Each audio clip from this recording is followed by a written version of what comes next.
Aaron Rodgers is officially a member of the Pittsburgh Steelers for the coming season, and after that is anyone's guess. Rodgers ended his weeks of speculation by signing a one-year contract with the Steelers, signing on for $13 million and the hopes of reaching the Super Bowl one more time. Though Rodgers had been coy about his plans for the season and not gone into details on what he plans for beyond 2025, one insider believes this will be the future Hall of Famer's last ride in the NFL. Last dance for Aaron Rodgers. Bleacher Report's Christopher Knox ran down the list of players likely to hang up the cleats following the 2025 season, including Rodgers. Knox pointed out that the Steelers have not won a postseason game since the 2016 season, but hope that the addition of Rodgers will make the veteran-heavy roster a Super Bowl contender. Is the addition of Rodgers enough to make the Steelers a Super Bowl contender? That's the question veterans like Hayward, TJ Watt, Minkah Fitzpatrick, and Alex Highsmith, not to mention head coach Mike Tomlin, will be asking, Knox wrote. The Steelers added some big pieces around Rodgers, including wide receiver DK Metcalf. If the Steelers can get over the hump and into the Super Bowl, it could increase the likelihood that Rodgers chooses to go out on top.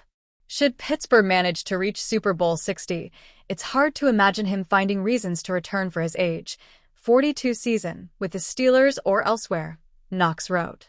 With 10 Pro Bowls, for MVPs and 1 Super Bowl on his resume, Rodgers already has little to prove. Showing he can still play well at the end of his career will likely be enough. Aaron Rodgers, not the first choice for Pittsburgh. Though Pittsburgh's offseason ended up focusing largely on when, and if, Rodgers would sign, one NFL insider shared that he was not the first choice for the Steelers. ESPN's Adam Schefter reported that the Steelers initially intended to make a run at another veteran quarterback, then tried to keep one of last year's starters. After both of those options fell through, Rodgers was the best remaining option. Also remember that this was the third option for the Pittsburgh Steelers, Schefter said. They were in on Matthew Stafford and couldn't get done a trade. They tried to re-sign Justin Fields. He opted to go to the New York Jets, where he will meet Aaron Rodgers on opening day. After they couldn't get a trade done for Stafford or get Fields re-signed, they pivoted to Aaron Rodgers. So, Aaron Rodgers right now was their third choice. Their best choice right now. But their third choice, and he becomes now the third best quarterback in the AFC North behind Lamar Jackson and Joe Burrow. The Steelers had Fields start the season, but he hit the bench once Russell Wilson had recovered from a preseason injury. Though Wilson led the team to a playoff berth, he faltered down the stretch, and the Steelers ultimately decided to let him leave in free agency.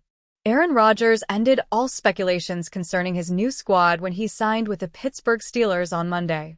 Despite reservations from critics on the four-time NFL MVP's contract with the Steelers, analyst Danny Parkins believes it's worth the bargain the team had made.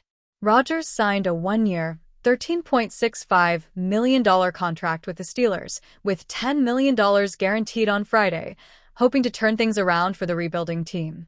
However, many doubt if the 41-year-old quarterback could still be the game-changer of the franchise. But Parkins insisted otherwise. On Monday's episode of the podcast Breakfast Bowl, the sportswriter noted how Aaron Rodgers, despite his previous performances at the New York Jets, is still experienced compared to young QBs like Cam Ward and Daniel Jones, enough to make the Steelers' deal financially advantageous. I don't think that this is going to work, Parkins said.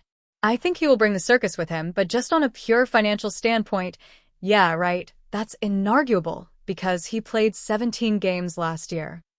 He had 28 touchdowns. A lot of it was in garbage time, and he was not great in the clutch. We've gone over all of it ad nauseum, but he's more proven than Cam Ward. He's better than Daniel Jones. Free agent wideout Gabe Davis paid a visit to the Pittsburgh Steelers on Thursday, but you might not have heard that. Bigger news out of the Steelers facility on Thursday might have overshadowed his visit. But while the Aaron Rodgers imminent signing made all the news, Davis left without a contract. They, the Pittsburgh Steelers, hosted Gabe Davis on a visit, Rappaport said on Good Morning Football. Not quite ready to sign, just health-wise yet. Davis is still recovering from a torn meniscus that ended his season prematurely last year. Rappaport reported on Monday that Davis was also meeting with the New Orleans Saints. Last offseason, Davis signed a 3-year, $39 million deal with Jacksonville but posted just 20 catches for 239 yards and 2 touchdowns across 10 games. He never could gain any chemistry with quarterback Trevor Lawrence as the team stumbled to a 4-13 mark. The former Florida State Seminole reportedly visited the San Francisco 49ers and New York Giants before meeting with the Steelers on Thursday. Davis spent 4 seasons in Buffalo after the Bills selected him in the 4th round of the 2020 NFL Draft with the 128th overall pick. His best season came in 2022 when he posted 48 catches for 836 yards and 7 touchdowns, all career highs. For his career, he's tallied 2,969 yards on 183 receptions with 29 touchdowns. The Steelers are rumored to be interested in another pass catcher now that Rodgers is officially on board for the 2025 season.